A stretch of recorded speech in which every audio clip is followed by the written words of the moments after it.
Good. Hello, my name is Kevin from Precision Fitness here in Somerset, Pennsylvania. I'm going to go over a top couple mistakes that normally happen through the bench press. First thing we're going to talk about is hand placement.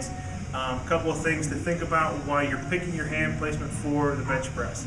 So as I lay down here, these rings are to help you find your hand placement.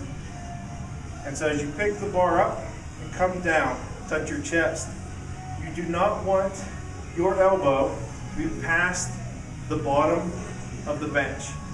So that's the biggest problem that most people see is most people try to bench in here and it's almost like doing a negative bench. It's a lot of pressure on your shoulders. Second thing you want to pick with your hand placement is as you're benching, you want your wrist, your hand to your elbow, to your shoulder should be in alignment. What I mean by that is you do not want to bench like this. It just puts too much strain right on that wrist joint. You're going to be in alignment.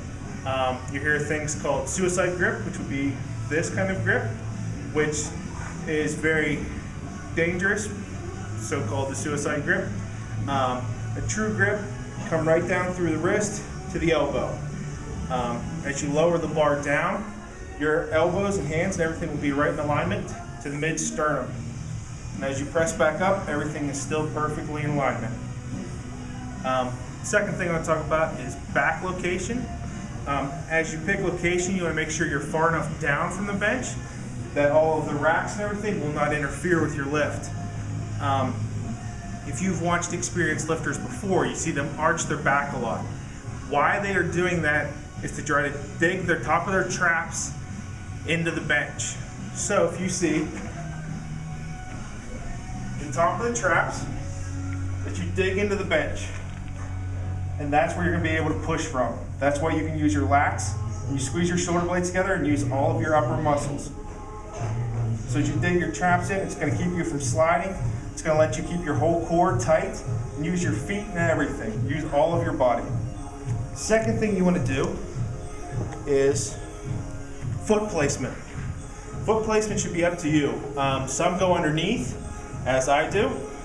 Some go in front.